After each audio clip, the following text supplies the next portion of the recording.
आज के इस वीडियो लेक्चर में हम लोग सॉल्व करने जा रहे हैं 9th क्लास के चैप्टर लाइन्स एंड एंगल्स से एग्जाम्पल नंबर 2। और ये एग्जाम्पल अपने आप में एक बहुत ही इंपॉर्टेंट क्वेश्चन है, तो बड़े ध्यान से इसको समझते हैं। इस क्वेश्चन में हम लोगों को दिया है in figure ray O S stands on a line P O Q, ray O R and ray O T are angle bisectors of angle P O S and angle S O Q respectively.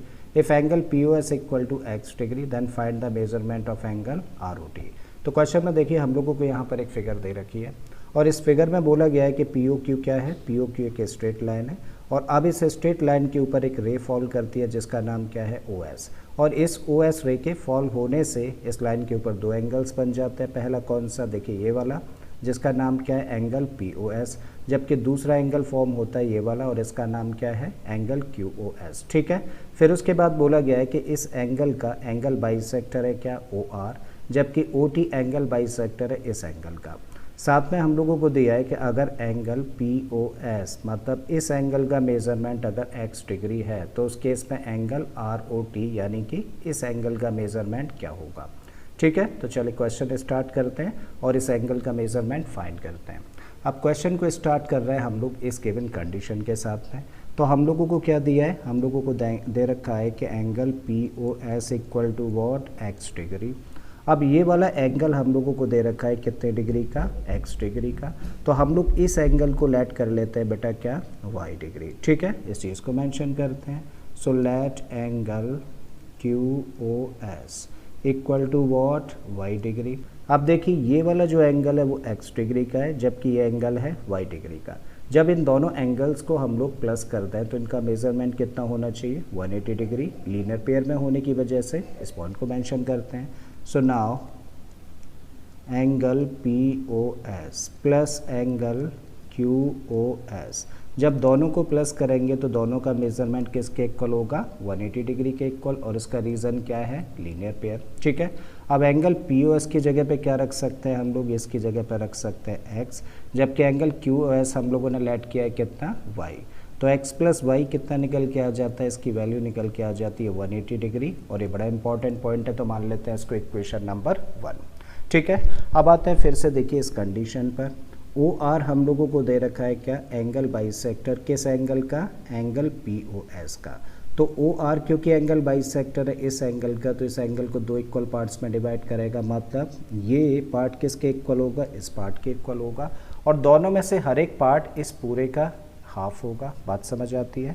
देखिए दोनों angles आपस में equal होंगे और हर एक angle इस पूरे part का यानी कि एंगल पी ओ एस का हाफ होगा। ठीक है, इस चीज़ को मेंशन करते हैं। Since O R is the angle bisector of angle P O S, therefore हम लोग क्या कह सकते हैं, therefore angle P O R मतलब देखिए ये वाला जो एंगल है वो किसके इक्वल होगा, इस एंगल के।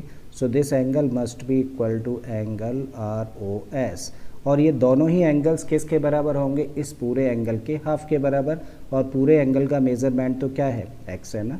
इसका मतलब इसको लिख सकते हैं हम लोग x/2 और इसको मान लेते हैं हम लोग इक्वेशन नंबर 2। करेक्ट है, बिल्कुल इसी तरीके से देखिए इस पूरे एंगल का मेज़रमेंट कितना है, इस पूरे एंगल का मेज़रमेंट है y। और ये क्या है, एंगल बाइसेक्टर है ओ टी। और अगर एंगल बाइसेक्टर है ओ टी तो ये इस एंगल को टू इक्वल पार्ट्स में डिवाइड करेगा।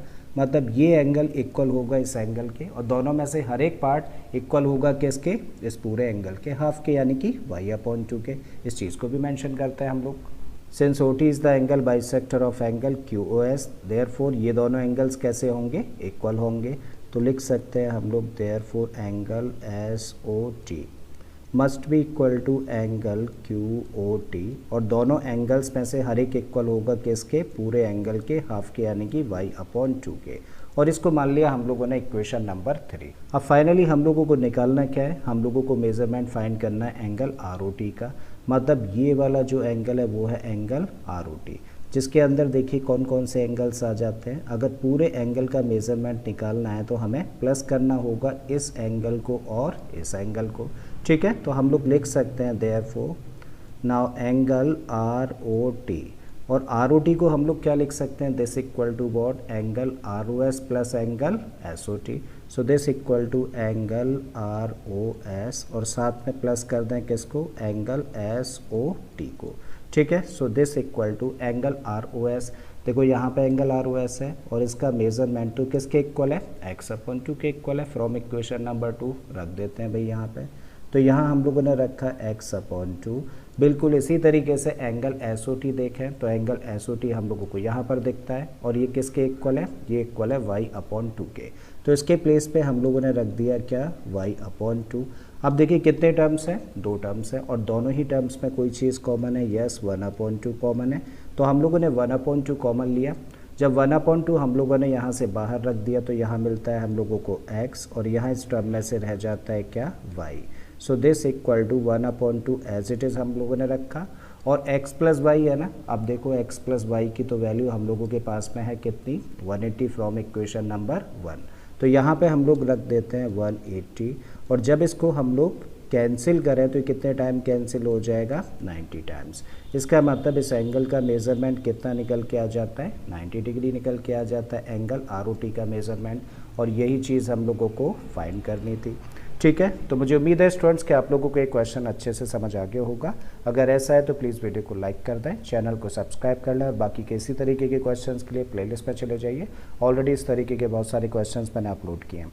मैं फिर से आता हूँ एक नए क्वेश्चन, एक नए कॉन्सेप्ट के साथ में। Till then keep learning and thank you for watching this video.